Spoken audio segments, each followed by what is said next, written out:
성경에는 네 명의 왕들이 헤롯이라는 이름의 왕들이 기록되어 있습니다. 예수님이 태어나실 당시에 이스라엘을 통치하던 헤롯 대왕이 있었고요.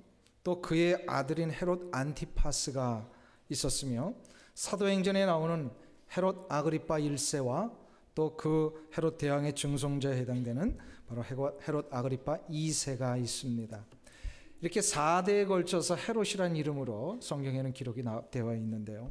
헤롯 대왕은 예수님이 태어나실 즈음에 자신의 왕권에 대한 불안과 두려움 때문에 2살 아래에 있었던 그 모든 유아들을 죽이는 아주 잔인무도한 그런 왕이었습니다. 이런 헤롯 대왕이 죽자 그의 나라는 세 아들들에 의하여서 세 지역으로 분할 통치가 시작이 됩니다. 그 분할 통치했던 왕들을 분봉왕이라고 그러는데, 그 세 아들 중에서 갈릴리 지역과 요단강 동부 쪽을 다스리던 이 베레아 지역을 다스리던 왕을 오늘 본문에 나오는 분봉왕 헤롯 안티파스다 이렇게 부르고 있습니다. 오늘 본문에 나오는 헤롯이 바로 헤롯 대왕의 아들입니다. 이 헤롯 안티파스는 원래 인근의 아랍 국가 중에 하나인 나바테아라고 하는 이 왕국의 공주와 정략 결혼을 한 사람입니다. 정략 결혼이라는 것은 나라의 정치를 위해서 그냥 계약적으로 결혼을 한 것을 말합니다. 유대 역사학자인 요세푸스에 의하면 이 나바테아 왕국의 공주, 이 헤롯 안티파스의 부인이 된 이 공주는 매우 추녀였던 것으로 이렇게 기록이 됐습니다. 얼굴이 못생긴 거예요. 그래서 이제 헤롯 대왕은 이 여인을 썩 마음에 들어 하지 않았습니다. 그러던 중에 헤롯이 자신의 이복 동생인 빌립의 아내였던 헤로디아를 첫눈에 보면서 미모에 반해버렸어요. 그래서 결국 자기의 첫 번째 아내인 아랍의 공주와 이혼을 하고 이 헤로디아와 재혼을 하게 됩니다. 이것은 당시에 큰 죄였습니다. 하나님의 율법을 어긴 아주 큰 죄입니다. 이것을 지적한 자가 바로 세례 요한이었습니다. 세례 요한은 후에 이 지적한 일 때문에 감옥에 갇히고 헤로디아의 미움을 사서 죽음을 당하게 됩니다. 오늘 본문은 바로 그 일이 있은 지 얼마 지나지 않아서 일어난 일입니다. 헤롯의 귀에 예수라는 사람이 나타나서 기적과 이사를 행하더라. 많은 사람들이 여기에 대해서 막 이야기하는 것이 헤롯의 귓가에 들렸어요. 이 소문 앞에 헤롯은 두 가지 생각을 하게 됩니다. 첫 번째로는 예수님을 바로 자기 자신이 죽인 세례 요한이 부활한 것이다 라고 이렇게 생각하기를 시작했어요. 그리고 두 번째 생각이 있었습니다. 그런 이적과 기사를 보이는 예수님을 개인적으로 만나고 싶다라는 생각입니다. 이 두 번째 생각은 오늘 본문이 아닌 누가복음 9장 9절에 보면 나옵니다. 누가복음 9장 9절에 보면 헤롯이 이르되 요한은 내가 목을 베었거늘 이제 이런 일이 들리니 이 사람이 누군가 하여 그를 보고자 하더라. 헤롯은 예수님을 만나고 싶어 했습니다. 이런 헤롯에 대하여 오늘 본문에 보니까 주님이 뜻밖의 반응을 보이셨습니다. 마태복음 14장 13절입니다. 우리 마태복음 14장 13절을 같이 보겠습니다. 같이 한 목소리 있습니다. 예수께서 들으시고 배를 타고 떠나사 따로 빈들에 가시니 무리가 듣고 여러 거울로부터 걸어서 쫓아간지라. 아멘. 여기서 들으시고는 무엇을 들으셨다는 얘기일까요? 대부분 이것을 세례 요한의 참수형 소식을 들은 것으로 해석을 합니다만 그렇지 않습니다. 헤롯이 예수님을 자기가 죽인 세례 요한이 부활한 것이다 라고 생각하고 예수님을 보고자 한다는 이 소식을 들으셨다라는 얘기입니다.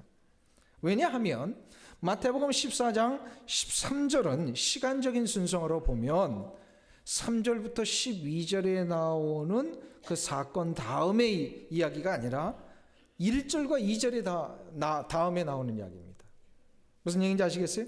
요한이 죽은 다음에 헤롯은 예수님에 대한 소문을 듣고서 요한이 부활한 거구나 라고 생각을 했더라는 거예요. 그래서 이 소문의 주인공인 예수님을 보고자 했습니다.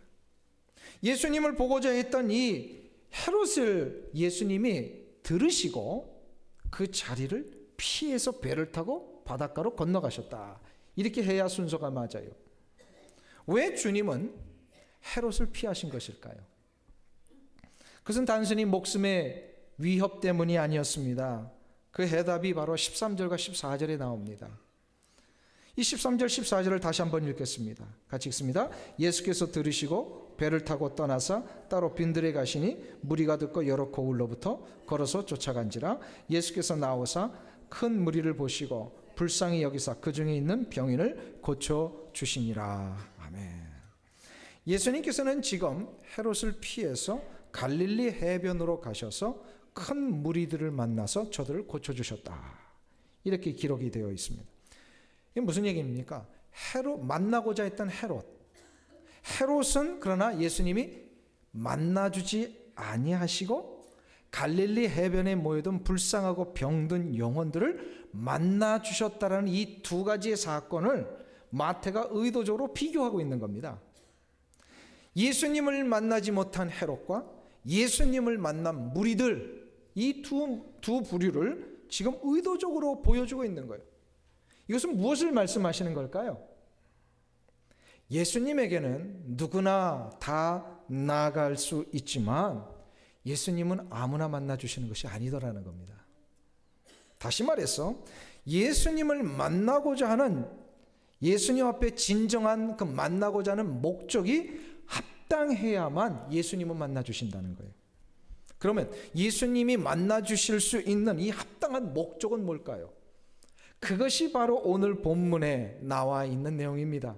그것을 오늘 본문에 보면 한 세 가지로 우리가 살펴볼 수가 있어요. 예수님을 만날 수 있는 이 목적은 뭡니까? 어떻게 해야 예수님을 만날 수 있는가?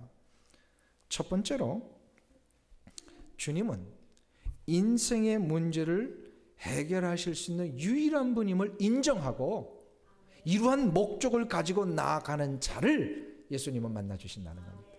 그러니까 무슨 얘기냐면요, 예수님을 먼저 인정해야 돼요. 이게 인정의 단계가 시작이 돼요. 한번 따라가실까요? 주님은 인생의 문제를 해결하고자 하는 자를 만나주신다. 예수님 아무나 만나주시는 게 아니더라는 거예요. 누가복음 9장 9절에 보면 헤롯이 요한이 자기가 목을 베어서 죽였는데 이렇게 기적과 이사를 행하는 분을 보니까, 예수님을 보니까 요한이 부활한 거구나 이렇게 생각하고 이상히 여겨서 예수님을 만나고자 하였더라라는 표현이 나옵니다. 헤롯이 예수님을 보고자 했던 그것은 바로 소문 때문이었어요. 누가복음 9장 한번 우리 보실까요? 9장 9절입니다. 누가복음 9장 9절.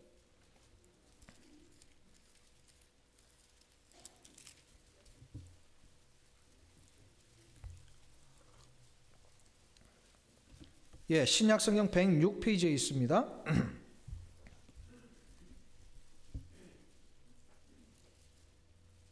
같이 읽습니다. 헤롯이 가로되 요한은 내가 목을 베었거늘 이제 이런 일이 들리니 이 사람이 누군고 하여 저를 보고자 하더라. 지금 예수님을 보고자 하는 이유가 그 소문 때문에, 어떤 소문이냐면 누가복음 9장 1절에서부터 이 8절까지에 보면은 어떤 일은 예수님께서 12 제자들을 이제 세상으로 보내시면서 권능을 주셨을 때 저들이 막 병 고치는 역사를 일으키고 막 기적을 일으키는 역사들이 있었습니다.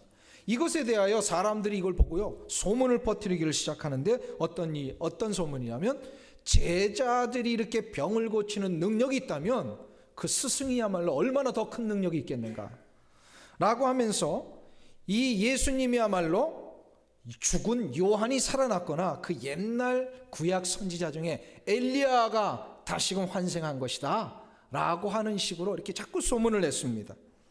이 소문을 듣고 요한이 다시 살아났다? 아니 내가 목을 쳐서 죽였는데? 하면서 의아해하면서 이 예수님이 누구이신가를 좀 보고 싶어 했어요. 헤롯이. 근데 문제는 헤롯이 주님을 만나고자 하는 이 목적은 극히 세속적이고 정치적인 의도가 있었다라는 문제가 있어요. 헤롯의 마음에는 오직 한 가지만 있었습니다. 바로 자신의 왕권과 권력을 유지하는 겁니다. 어떻게든 이 문제를 해결하기 위해서 수단과 방법을 가리지 않는데 마침 이렇게 능력 있는 선지자가 나타났던가 그 능력을 이용해 가지고 자기 왕권을 유지하고 싶었던 거예요.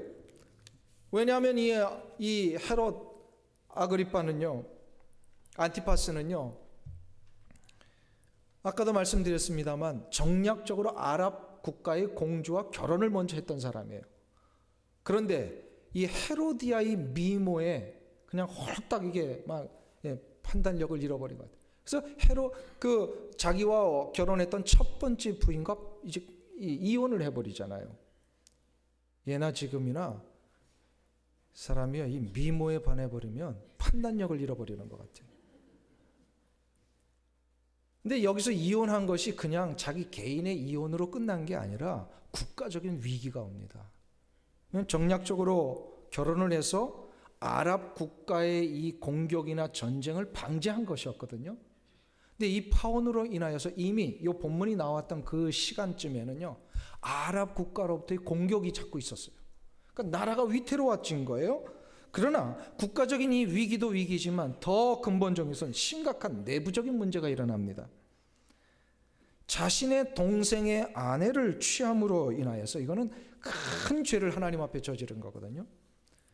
율법에 의하면 형이나 동생이 죽는 경우 외에는 결코 형제의 부인을 자기 아내로 맞이할 수 없습니다. 이건 근친상간의 죄가 됩니다. 이런 큰 죄악을 저지른 자는 이스라엘 백성들이 보기에 이건 이스라엘 왕일 수가 없는 거예요. 이런 죄를 저지른 자를 결코 하나님이 왕으로 세우실 수가 없었던 겁니다. 이스라엘 백성들이 마음이 동요하기를 시작을 했어요. 저 왕도 아니야, 저 사람은. 왕도 자격 없어. 가뜩이나 이 헤롯은요, 정통 유대인이 아닙니다. 이두메 출신이에요. 그러니까 에돔 사람 출신이에요. 그래서 이두메 출신으로 자기의 이 컴플렉스를 해결해 보기 위해서 수단과 방법을 가리지 않고 얼마나 이 왕권 유지에 혈안이 되어 있었는지 몰라요. 그런데 이 결혼을 하고 이혼하고 새로운 아내 맞이한 이 일로 인하여서 내부적으로 외부적으로 이 왕권이 지금 흔들리고 있는 겁니다. 이런 상황에서 헤롯이 예수님을 만나고자 했다면 그 이유는 뻔하잖아요. 뭘까요? 예수님이 이용해서 자신의 왕권 유지하는 겁니다. 예수님이 가장 싫어하시는 일이 이런 일이에요. 예수님을 이용하는 겁니다. 예수님께서 이적을 행하시고 병든 자를 고쳐주신 이유는 오직 한 가지 목적 때문이십니다. 하나님의 나라를 확장시키는 거예요. 하나님의 나라 안에 영혼들이 구원함을 받아서 저들의 신분이 바뀌어 하나님의 자녀가 돼 이 놀라운 생명의 축복을 누리게 하시는 것. 이 목적으로만 주님이 기적과 이적을 사용하셨어요. 그런데 왕권 유지의 혈안이 되었던 이 헤롯은 이런 주님의 거룩하시고 생명의 능력의 목적을 거부한 채 자신의 탐욕과 이기심을 해결하기 위해서 예수님의 그 기적을 이용하고 싶어 했다라는 겁니다. 이러한 목적을 가지고 나오면 예수님 만나주지 않으십니다. 그래서 헤롯을 만나주지 않으신 거예요. 예수님에게는 누구나 다 나아갈 수 있습니다. 그러나 누구나 다 예수님을 만나는 게 아니더라는 거예요. 오직 한 가지 목적을 가지고 나오는 자만이 예수님을 만날 수 있습니다. 바로 자신의 인생의 문제를 해결하고자 하는 자. 자신의 인생의 문제 해결의 가장 중요한 출발이 뭡니까? 나의 인생의 신분이 바뀌는 겁니다. 가치 없고 무의미하며 죄악 덩어리였던 나 같은 인생이 예수 그리스도를 만남으로 인하여서 완전히 거룩하고 정결한 하나님의 자녀로 바뀌어지는 겁니다. 이러한 목적을 통하여 하나님 앞에 나아갈 때 자신의 죄와 허물의 사함을 받고 그 사함을 받은 자는 하나님의 자녀의 축복을 받습니다. 이러한 목적으로 나온 자들이 오늘 13절 14절에 나오는 갈릴리 해변의 무리들이었어요. 예수님의 긍휼과 자비하심을 구하면서 나 같은 인간들, 나 같은 사람은 내 힘으로는 도저히 내 인생을 해결할 길이 없사오니 주여 내 문제를, 내 인생을 해결해 주시옵소서. 그런 마음을 가지고 예수님 앞에 나아갔을 때에 예수님이 저들을 맞이하신 거예요. 저들의 인생에 새로운 신분을 주셨습니다. 하나님의 자녀. 하나님의 자녀에게는요, 축복이 시작이 됩니다. 뭐예요? 영생의 축복과 생명의 축복이에요. 그래서 오늘 본문 15절, 마태복음 14장 15절 이후에 보면 그 유명한 무슨 기적이 일어나요? 이 모임물이 오병이어의 기적이 일어나잖아요. 오병이어의 기적. 주님만이 내 인생의 문제를 해결하실 수 있습니다. 이 목적을 가지고 나갈 때 예수님 만날 수 있어요. 이 시대에 보면 예수님을 이런 목적이 아니라 예수님을 이용하려는 사람들이 있음을 우리 부인하지 못합니다. 뭐 다 그렇다는 얘기는 아니고요. 가끔 보면 예수님 이용하려고요. 예수님 이용해서 비즈니스 하려는 사람들도 있고요. 예수님 이용해서 돈 벌려는 사람들도 있어요. 예수님 이용해서 권력을 얻으려는 사람도 있고 예수님 이용해서 명예와 박수를 받으려고 하는 사람들도 있습니다. 이런 사람들을 뭐라 그래서요? 종교 비즈니스 하는 사람이다, 이렇게 얘기를 합니다. 요즘 대두되고 있는 단어예요. 종교 비즈니스. 무슨 얘기입니까? 교회를 이용하고 예수님을 이용하는 모든 행위들, 이건 다 종교 비즈니스입니다. 겉으로는 그럴듯한 종교적인 행동으로 보이는 것 같지만 그의 내면 속에는 탐욕과 이기심으로 가득해서 예수님을 이용하여 교회를 이용하여 어떻게든 자기의 이 이권과 탐욕을 한번 해결해 보려고 하는 사람, 그 종교 비즈니스 하는 사람이에요. 어떤 이유와 어떤 경우에도요, 우리 주 예수 그리스도와 주님이 피로 값주고 사신 이 교회는 이용의 대상이 되어서는 안 됩니다. 우리 주 예수 그리스도와 주께서 피로 값주고 사신 이 몸된 교회는 오로지 섬김의 대상일 뿐입니다. 헌신과 사랑을 나눠야 할 것입니다.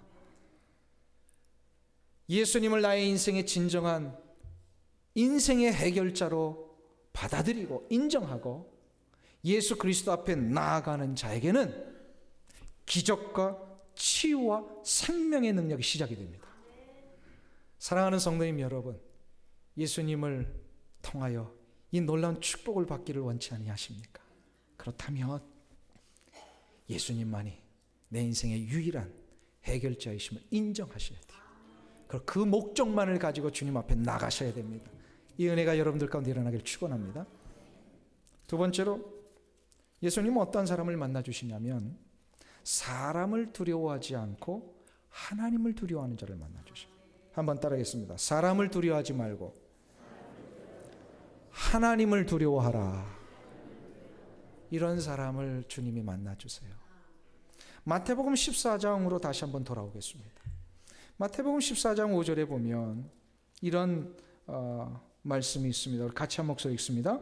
헤롯이 요한을 죽이려 하되 민중이 저를 선지자로 여김으로 민중을 두려워하더니. 지금 헤롯이 누구를 두려워했다고요? 민중, 백성을 얘기를 해요. 민중. 헤롯 왕은 겉으로는 강한 척했지만요, 그의 내면에는 불안과 두려움이 가득 차 있었어요. 왜 그랬을까요? 무엇 때문에 두려워하고 뭐가 불안할까요?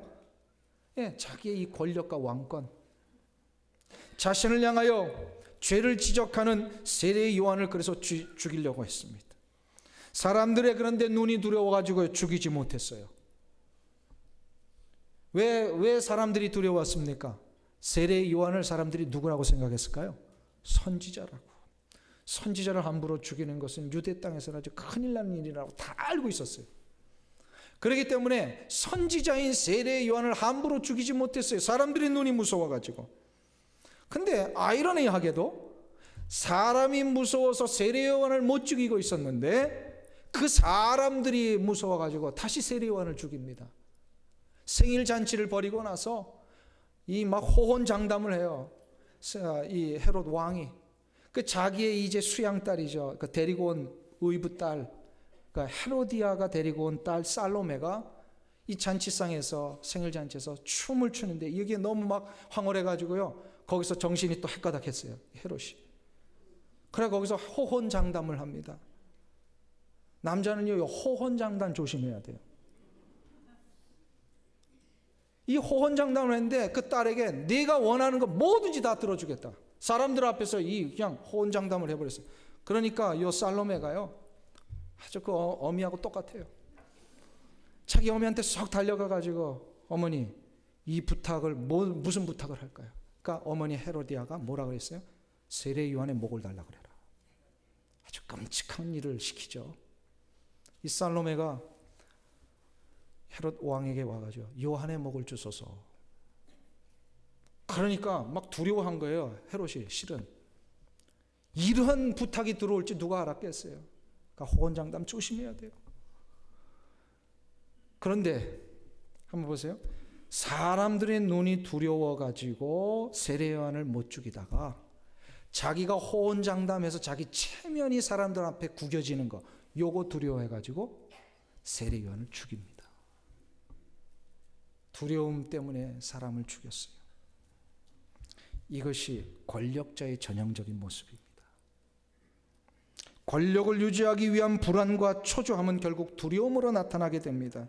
겉으로는 아닌 척하지만 속으로는 이것이 은밀하게 숨어 있습니다.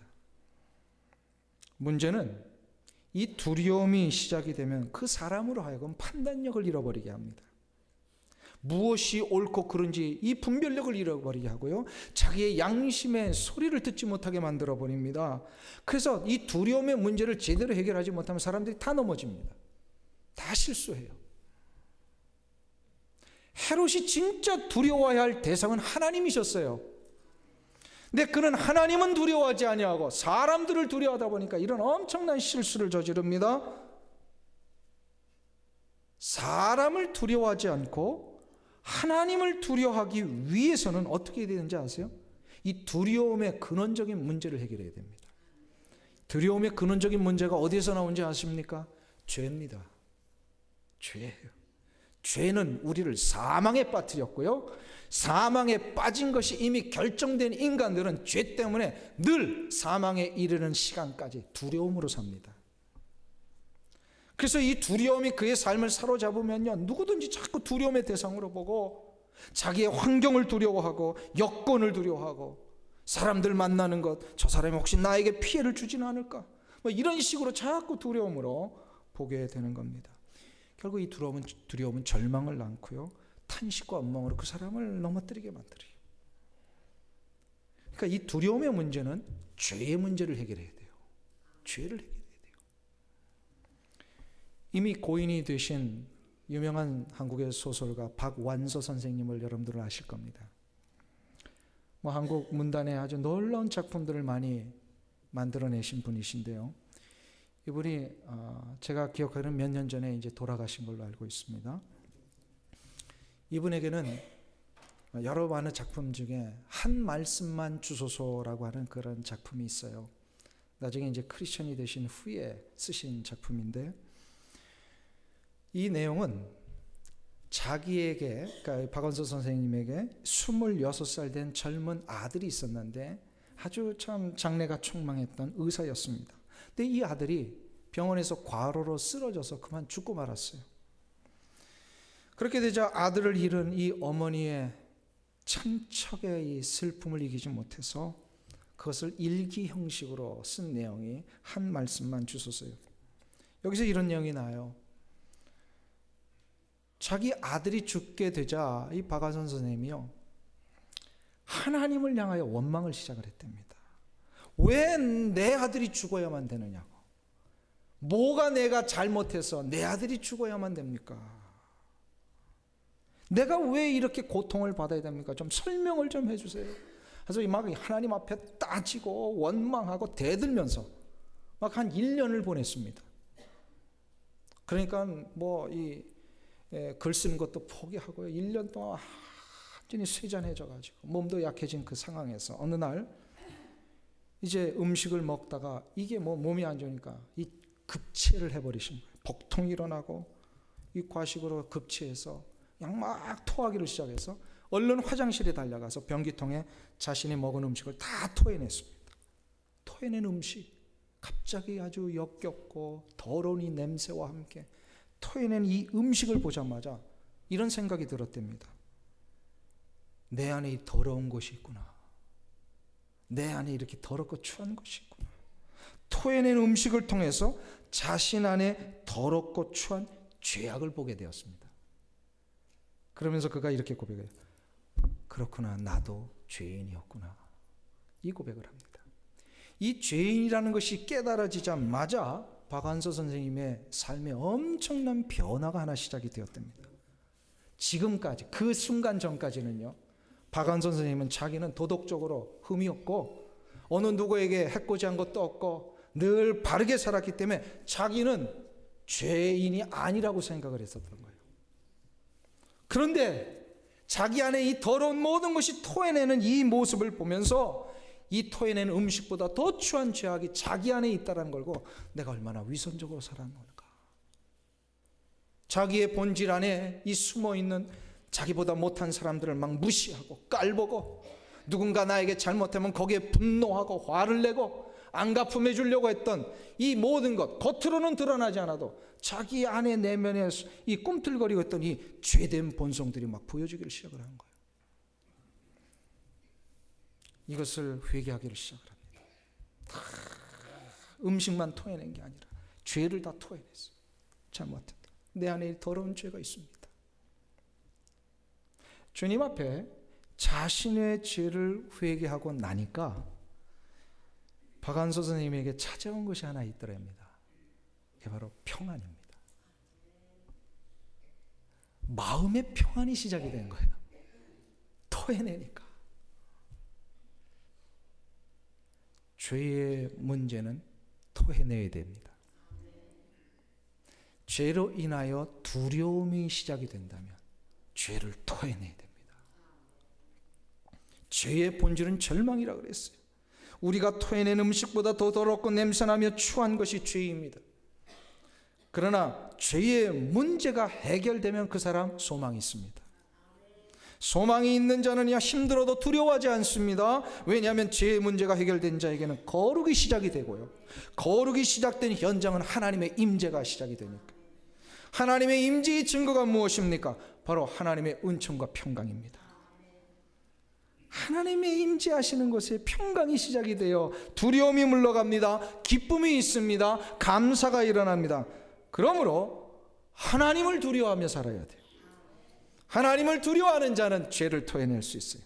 이게 바로 우리가 사는 길이에요. 사람 두려워하지 말고 하나님 두려워하시길 축원합니다. 하나님 두려워하면 사람 두려워하지 않습니다. 이런 마음의 자세를 가지고 주님 앞에 나올 때 주님 맞아주시는 거예요.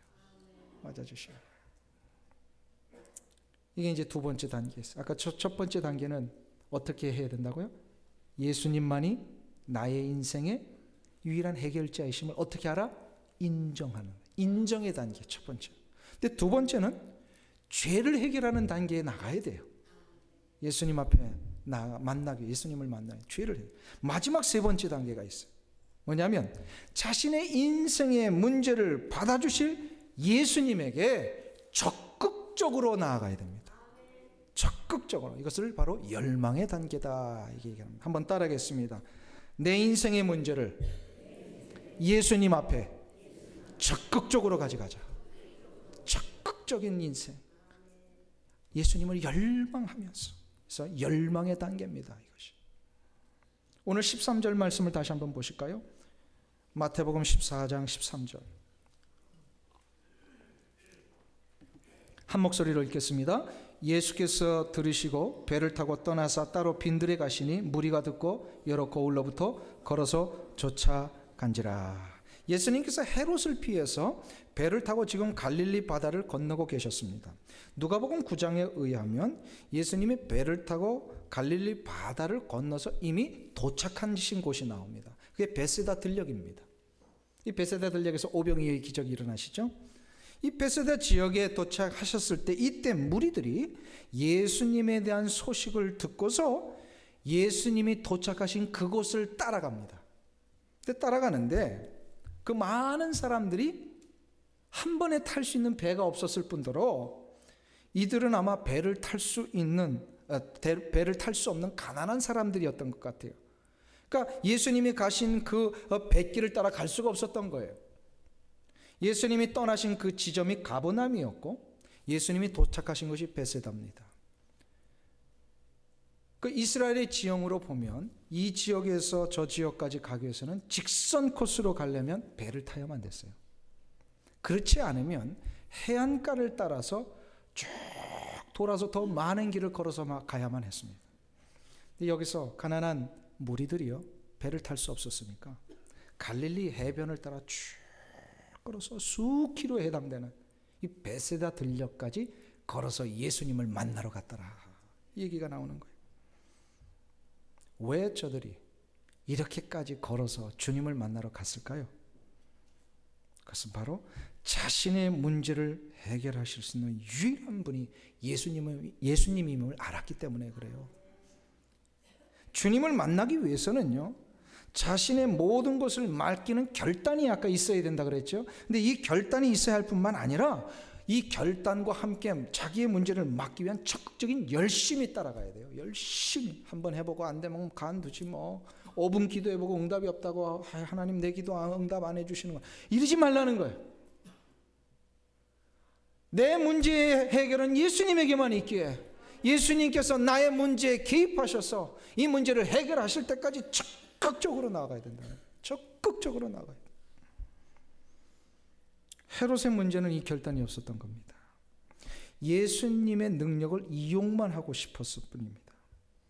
예수님을 통해 자신의 문제, 자신의 인생의 문제를 해결하고 싶은 마음이 없었어요. 자신의 인생의 문제가 뭔지도 몰랐기 때문에 헤롯은 자신의 인생의 문제 진지하게 고민해 본 적이 없었기 때문에 그는 예수님을 만나고자 하는 적극성도 없었습니다. 그냥 이용만 하고 싶었던 거예요. 그런데 이 헤롯과는 전혀 다른 또 다른 왕굴의 궁궐의 인물이 하나 있었습니다. 헤롯의 젖동생 마나엔이라는 사람입니다. 젖동생 마나엔이라는 것은 아마 헤롯과 함께 같은 유모 밑에서 젖을 먹었던 그런 비슷한 신분의 사람이었던 것으로 성경학자들은 해석을 합니다. 헤롯과 함께 궁중에서 살 만큼 마나엔의 개인적인 인간적인 배경은 남들이 부러울 것이 없는 사람이었습니다. 완벽했을 거예요. 그런데 마나엔은 성경의 사도행전 13장에 보면 안디옥 교회를 이끌어가는 교회의 지도자 5사람 중에 한 사람이 되어버립니다. 어떻게 이런 일이 일어날 수 있었을까요? 화려한 헤롯의 궁궐에 살면서도 그 궁궐의 권력의 힘을 배경을 가지고 있으면서도 그 모든 것에도 불구하고 자기 자신의 인생의 고통과 아픔의 문제를 이 마나에는 그 궁궐에서 해결할 수 없었다는 겁니다. 궁궐의 화려함과 권력자의 힘으로도 해결할 수 없다면 이 세상에서는 자신의 고통의 문제를 해결할 수 없다는 겁니다. 이것을 알았기에 결국 마나에는 자신의 인생의 고통의 문제를 해결하실 수 있는 유일한 그분을 간절히 찾지 않았겠습니까? 이렇게 간절히 찾는 자를 주님은 만나 주셨던 것입니다. 그래서 이 마나엔이 예수님을 만나고 예수님을 전한 사도들에 의하여서 이제 초대교회의 지도자가 될 뿐만 아니라 세계 열방을 향한 이 선교의 전초기지 역할을 하는 안디옥 교회의 지도자가 되어서 복음을 전하는 일에 그가 쓰임받게 된 겁니다. 주님은 간절히 찾는 자를 만나 주십니다.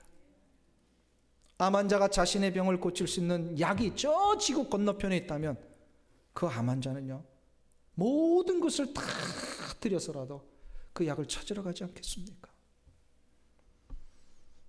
이런 적극성이 있어야만 내 인생의 문제를 해결할 수 있습니다.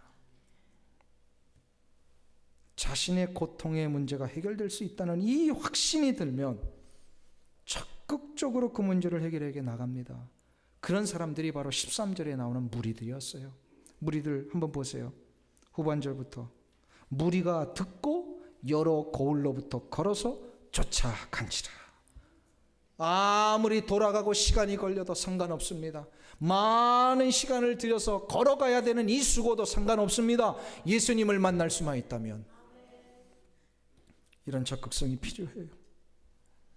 주님이 내 인생의 고통과 아픔의 문제를 치료할 수 있는 유일한 치료자임을 안다면 우리는 단숨에 달려간 이 무리들처럼 예수님 앞에 적극적으로 나가야 됩니다. 나가면 예수님이 어떻게 하신다고요?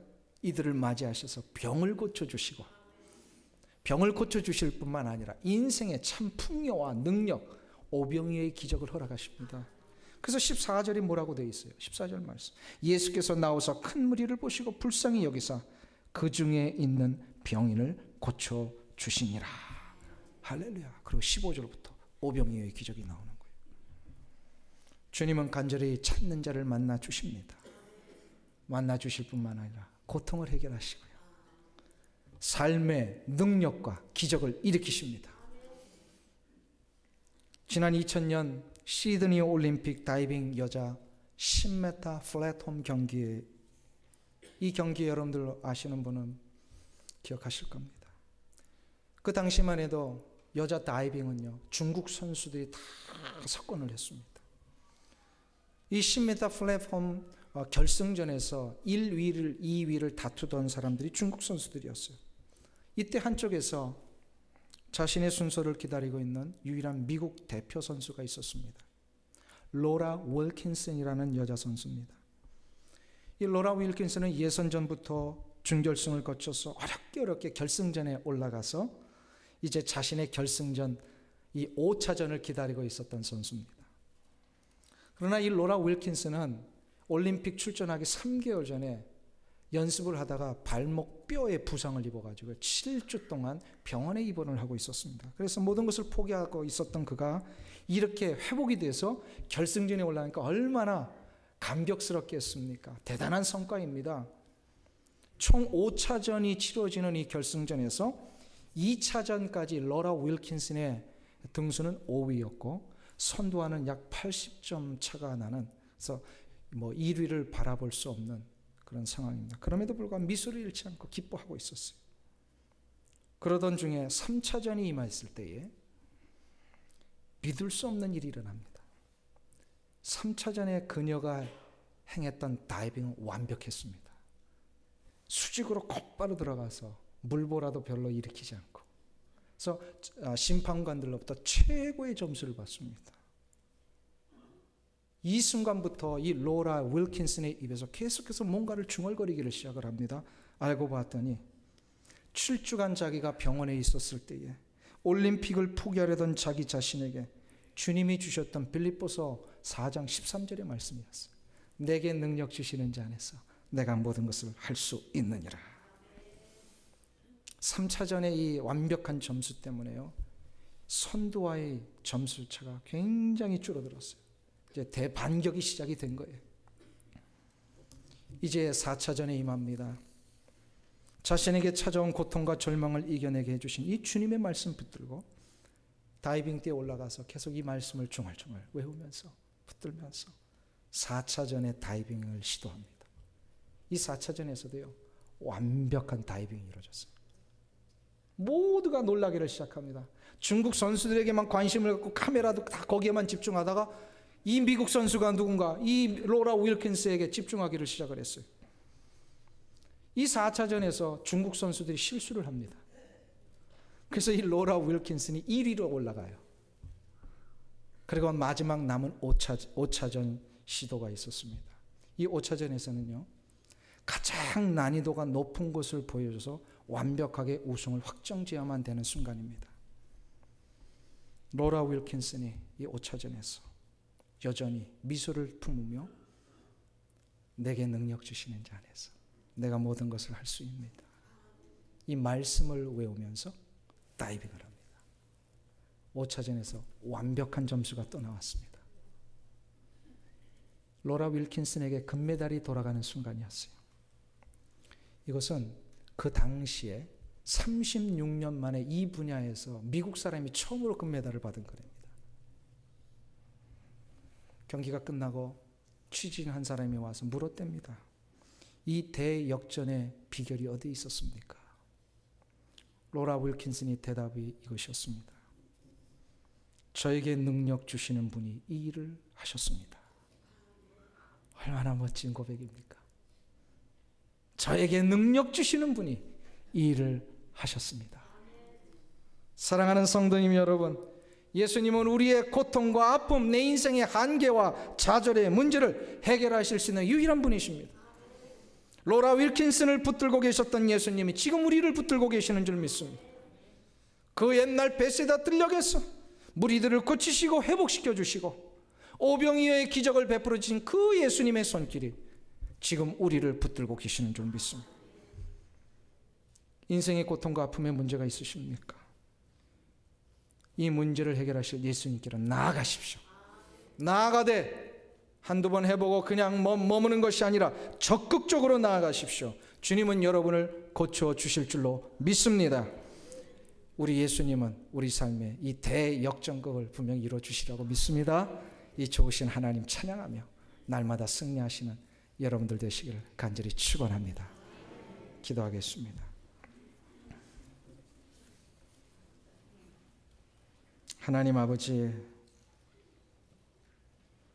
누구나 나갈 수 있는 예수님의 존전이지만 예수님을 만나는 자는 분명히 구별되어 있다는 이 사실 앞에 우리의 모습을 다시 한번 되돌아보기를 원합니다. 예수님은 내 인생의 유일한 해결자이십니다. 내 안에 있는 이 더럽고 추한 모든 죄악을 내려놓사오니 주여 나를 정결케 하시고 나를 받아주시옵소서. 예수님이 내 인생에 개입하셔서 나의 문제를 해결하시는 그 순간까지 포기하지 아니하고 적극적으로 하나님의 열망을 가지고 나가겠사오니 나를 인도하여 주시옵소서. 그 옛날 베세다 들녘에서 무리를 고치시고 회복시켜 주신 예수 그리스도께서 우리를 붙드시고 내 삶의 대역전극을 시작하실 줄로 믿습니다. 이 믿음과 소망을 이 자리에 앉아 계신 사랑하는 주님의 성도들에게 다 허락하여 주시옵소서. 예수님의 존귀하신 이름으로 기도하옵나이다. 아멘.